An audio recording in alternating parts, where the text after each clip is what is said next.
Donc au stade où tu es, est-ce que tu connais la vérité? Tu dois te battre.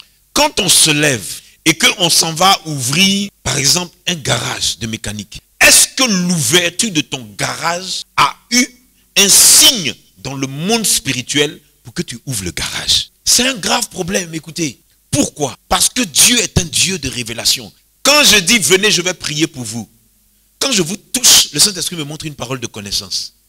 La parole de connaissance vient de quoi? Elle vient de la vérité.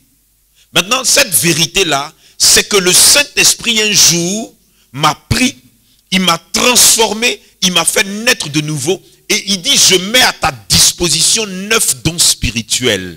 Quand je vous appelle que vous venez, je vais utiliser le don prophétique, je vais utiliser le don du discernement, je vais utiliser le don de parole de connaissance et je vais commencer à vous parler de où tu dois aller, ce que tu dois faire. Quand je commence à vous donner des prophéties, il y a des gens, le Saint-Esprit a dit tu vas aller en Italie, tu vas aller en Espagne, tu vas faire ceci, tu vas faire cela. Depuis, ils ne vont pas. Pourquoi?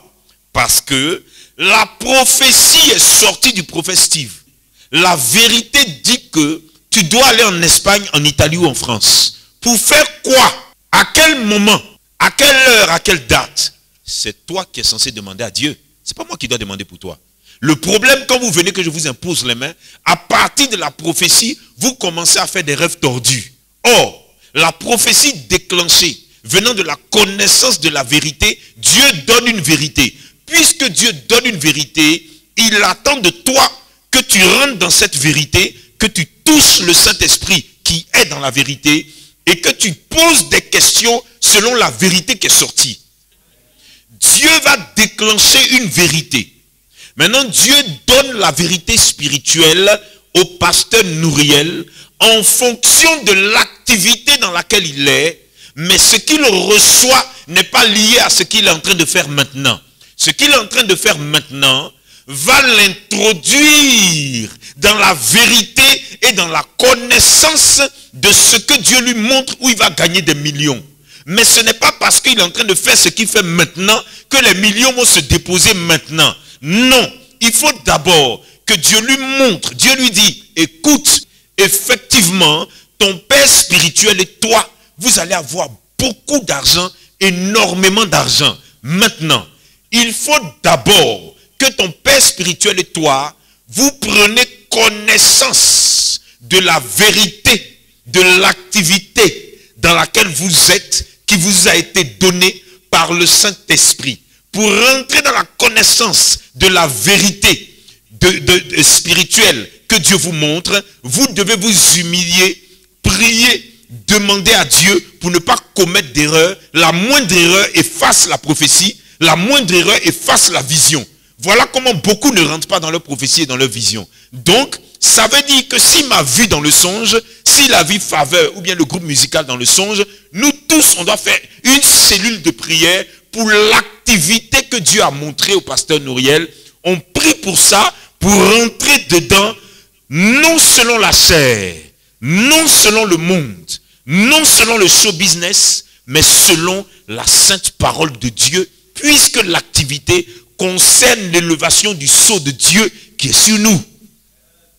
Regardez, vous vous mariez sans savoir que, en fait, le sceau de Dieu est sur toi.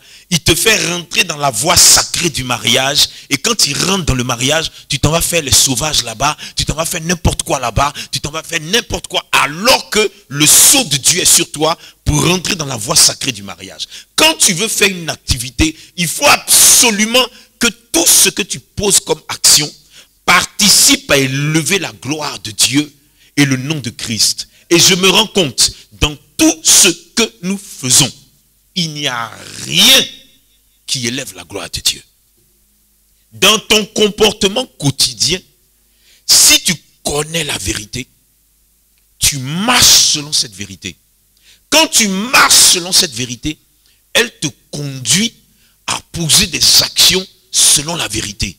Sinon, tu vas voir que toutes tes actions sont injustes. Et quand tes actions sont injustes, tu déclenches le malheur au lieu de déclencher le bonheur. Tu déclenches le malheur au lieu de déclencher le bonheur. La Bible dit dans Jean 8, vous connaîtrez la vérité, virgule. La question à se poser, parce que dans ma Bible, vérité est écrit en rouge. Vérité, c'est quoi qui est dedans? La vérité, c'est quoi qui est dedans? La première chose qui est dans la vérité, c'est Exode 20. Les 10 commandements de Dieu. La deuxième chose qui est dans la vérité, c'est que la loi ne pouvait pas aider Israël. Donc Dieu a envoyé Jésus-Christ pour abolir certaines choses de la loi et pour venir maintenant accomplir ce qu'il expliquait à Moïse. Donc, dans vérité, il y a Jésus-Christ de Nazareth. Il dit quoi? Quand je viens à l'église, quand je me lève à la maison, je m'habille et je me déplace pour venir ici, qu'est-ce que la vérité dit dans mon comportement pour m'habiller, pour prendre la voiture pour venir? Automatiquement, si tu ne fais pas pour venir au temple, comme ceux qui sont dans le Nouveau Testament faisaient pour aller au temple, tu n'es plus dans la vérité. Quand tu n'es plus dans la vérité, quand tu viens ici, ta prière ne marche pas. Ton erreur, c'est que tu es sorti de la vérité comportementale pour venir ici.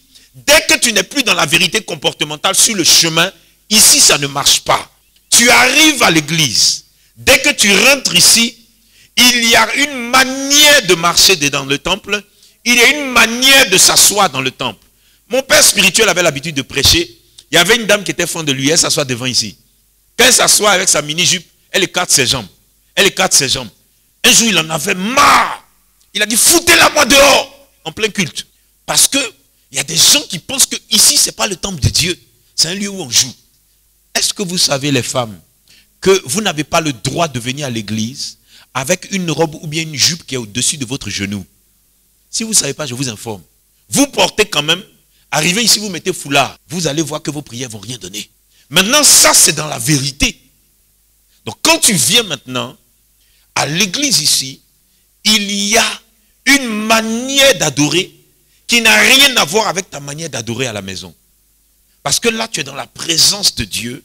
Tu es là où il y a l'autel. Il y a une manière de chanter ici qui n'a rien à voir avec quand tu chantes dans ta cuisine. Il y a une manière de danser ici qui n'a rien à voir avec comment tu danses à la maison. Ça est dans le mot vérité. Amen. La Bible dit, quand vous venez prendre la Sainte Seine, il y a des gens ici qui vivent ensemble, ils couchent ensemble, ils ne sont pas mariés. Si tu viens et que tu es pécheur, tu es pécheresse, et puis tu prends la Sainte Seine avec nous, chaque jour que tu prends la Sainte Seine, tu crucifies Jésus une deuxième fois, une troisième fois, une quatrième fois, une cinquième fois. À force de le crucifier, il ne t'écoute plus, il n'est même plus avec toi. Tu prends la Sainte Seine, tu pèches. Tu le crucifies, ça y est dans le mot vérité. Dieu parle à quelqu'un? Beaucoup sont assis ici. Ils se permettent de mentir parce qu'ils font un travail où, pour pouvoir faire du rendement, il faut mentir. Maintenant, quand tu mens, par exemple dans le travail de commercial, quand tu mens, parce que tu es vendeuse ou vendeur, parce que tu veux faire du chiffre, tu penses que Dieu va te pardonner, parce que toute la semaine tu mens, et puis le dimanche tu viens demander pardon. Avec cette vie-là, tu n'es plus dans la vérité. Voilà pourquoi toute ta vie ne fonctionne pas, ça ne marche pas. Pourquoi? Parce que tu n'es plus dans la vérité depuis longtemps. Mais tu as réussi à te mentir que tu es dans la vérité. C'est un problème. Ça est dans le mot vérité. Ça veut dire que tu ne connais pas la vérité. Quand on se marie, on est chrétien. Certains hommes obligent leur femme, il veut coucher avec sa femme, il veut faire des phases. Vous sortez de la vérité pour rentrer dans la pornographie. Quand vous rentrez dans la pornographie, vous n'êtes plus dans la vérité. Quand vous n'êtes plus dans la vérité, vos prières ne portent plus.